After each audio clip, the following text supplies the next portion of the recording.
जंगल में एक हिरन का बच्चा घास चर रहा था। अचानक वहां एक बाघ आ धमका। हिरन का बच्चा जान बचाने के लिए बरगद की जड़ के नीचे घुस गया। उसे पकड़ने के लिए बाघ भी जड़ के नीचे घुसने लगा। हिरन का बच्चा तो वहां से भाग गया, किंतु बाघ जड़ों के बीच में उलझ गया। उसी समय एक किसान वहां से गुजरा। बाघ ने उसे जड़ से निकालने की प्रार्थना की। किसान ने कहा, मैं तुम्हारी मदद नहीं करूंगा, तुम विश्वास करने योग्य नहीं हो। तुम आजाद होकर मुझे ही मार डालोगे। मैं तो अपने रास्ते जा रहा हूं। तुम इस उलझन से सब प्रयास करके निकल सकते हो। बाघ ने फिर प्रार्थना की, मैं तुम्हें आश्वासन देता हूं कि मैं तुम्हारा कोई नुकसान नहीं पहुंचाऊंगा।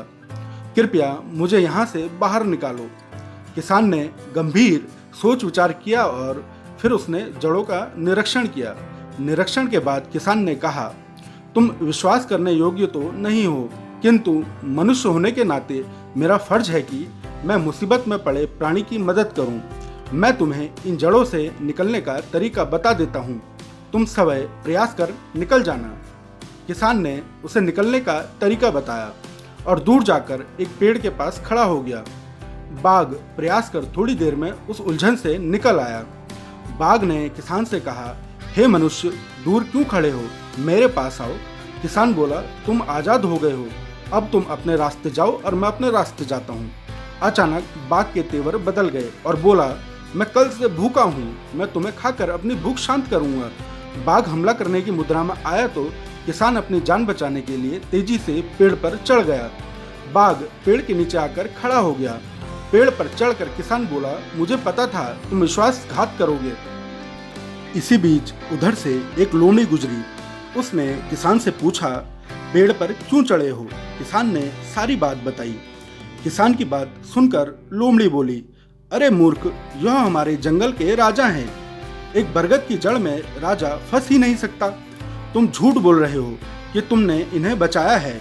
किसान के बहुत कहने पर लोमड़ी बोली, यदि तुम सही हो तो एक बार फिर से देखते हैं कि राजा साहब कैसे फंसे थे। बाघ भी घमंड में आकर मान गया। वह बरगद की जड़ों के बीच चला गया। लोमड़ी ने फौरन किसान से कहा, इसे अब जड़ों से बाहर निकलने में कुछ समय लगेगा। अब तुम तेजी से भागो और यहाँ से दूर निकल जाओ। किसान पेड़ से कूदा और तुरंत तेजी से भागा और दूर निकल गया। कहानी का सार यह है कि जो सदा से बदनाम और विश्वासघाती रहे हों, उन पर विश्वास करना ज्यादातर मौकों पर ठीक नहीं होता। इंसान को अपने जीवन में विश्वासघाती और बदनाम छवि वाले लोगों से बचना चाहिए। विश्वास उन्हीं पर करना चाहिए जो साफ छवि के हों और भरोसेमंद हों। प्रिय दर्शकों, अगर आपको हमारी आज की कहानी पसंद आई हो तो कहानी को लाइक और चैनल को सब्सक्राइब करना ना भूलें। धन्यवाद।